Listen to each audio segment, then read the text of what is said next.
couple rungs down. But, I know one coach that knows how to coach and get it done. Oh, who's that? Kirby Smart. Oh, he knows. And the Georgia Bulldogs. What they were able to do this weekend. Look, Cole, we talked about this matchup a couple weeks ago.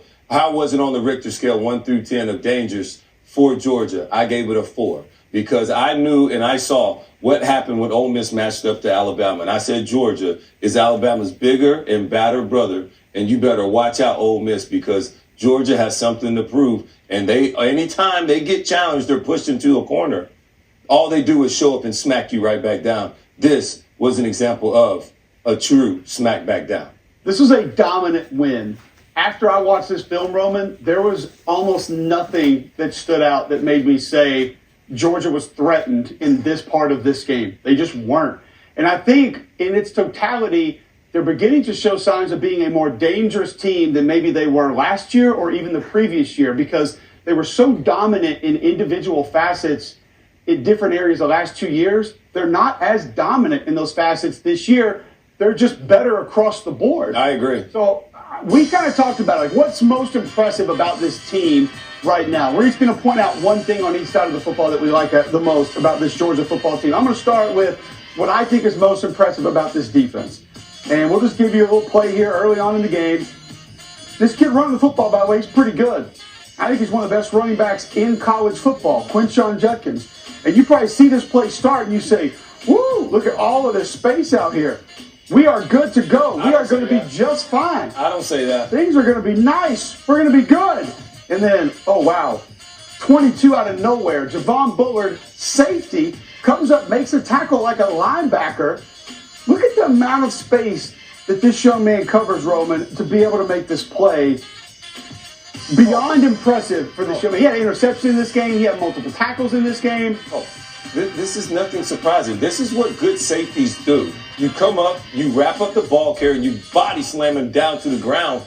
It must be. And that is what Georgia does. They play more physical than everybody else. And by the time you get in that ring with them, by the second and third quarter, you have felt the body blows, and you slowly start to shut it down. And all they do is continue to ascend upwards. I know this is your position, and so you kind of take it personal. But let me just counter that with, I don't see that every week from other teams when I watch the film, okay? And that's what I'm referencing here. That's on me. I understand Georgia does it. That's on me, dog. Not a lot of other guys do it, especially this way. They compress space as well as any defense I've seen this year, maybe even the last few years. So let's watch another one here. All right, so we get it going. We got a really fast, dynamic player here with a lead blocker out in front. Two lead blockers. Look at all of that. Yeah. Woo! Woo! We're going to the house. We are good to go. And I have to let this go full speed. Being able to run through a lead blocker, closing space. Roman, this group is just dynamic in so many different ways. But the reason I wanted to show these two plays is just the ability to close the gap, the ability to steal that free yard, that free grass you and I talk about. Yes. They steal it from you because it looks like you have it, you feel like you have it, and then gotcha. They just snatch it right back. Yeah, and the most impressive thing, that was C.J. Allen. Everybody was concerned when Jamin Dumas-Johnson was not going to play. Oh, how's the defense going to respond? I said there's going to be no drop-off because Georgia still rotates guys. And they rotated other guys without him. So this is what they do. They play faster, more physical than everybody else. And you think you got space, but you have no space. Speaking of physical, and I'm not going to spend a ton of time on the X's and O's and the hows and whys and the angles and the footwork here. So let's just watch two plays from this. I kind of just want to see it full speed one time. Here it is. Full zone cut downfield. Pretty good blocking. Not great blocking even. All right, okay. Can I just say one X's and O's thing, Kyle? Sure. Because this is not right, people. Okay. When right here, this number 51 right here. Okay. All right, at D tackle, they're going to do a stunt right here. And there's no way I've ever seen them do the whirly bird spin, all right, spin out of a gap and open up for this whole lane and cut back here to the end zone. They do not coach that. That is not allowed in like 48 states. If the quarterback were to have kept that ball and tried to run right there, he spins right into it maybe. Yeah, that happen that way. Is so when I see things like this, it makes me want to throw up. Well, you're not going to like this one either because Ole Miss pretty much takes himself out of this play. And this is why these two plays, the most impressive thing that I took from the Georgia offense this weekend. If they get that part of their game going, if they can bring back that blunt force trauma on offense and attack you that way in a downhill fashion, I don't know how you're going to defend them. I honestly don't know how you defend them right now with all the weapons they have all over the place.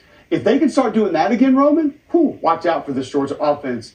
They are going to be filthy. It's crazy to me because everybody talks about the dominant force that is Georgia's defense. And that's what we're always so concerned with. That's the first thing anybody wants to talk about all the time, Georgia defense, Georgia defense. I think that was last year's team. This year's team is Georgia offense that continues to put pressure on teams. Moments after moments. And they, Ole Miss came out firing hot. And they came out and scored. And all Georgia said was, okay, let's go.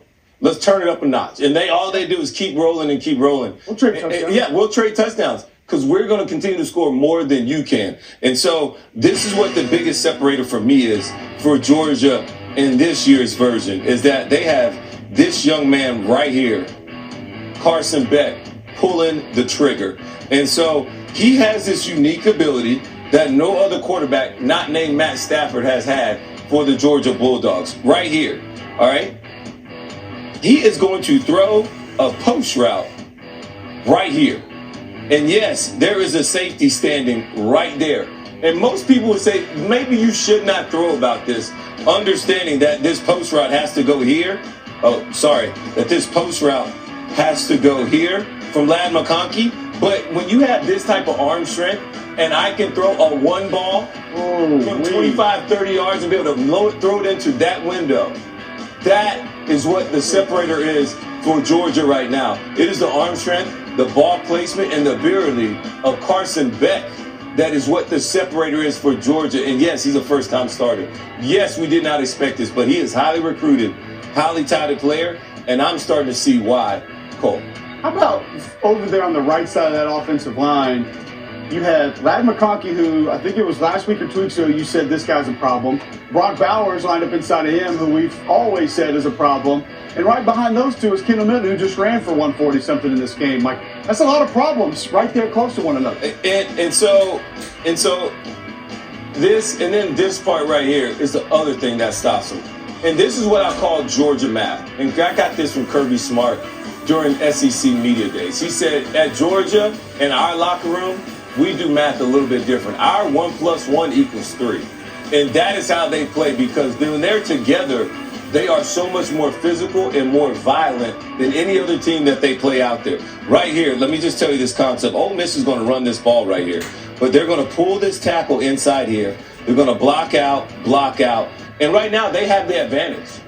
But what they don't account for is this young man right here, linebacker C.J. Allen.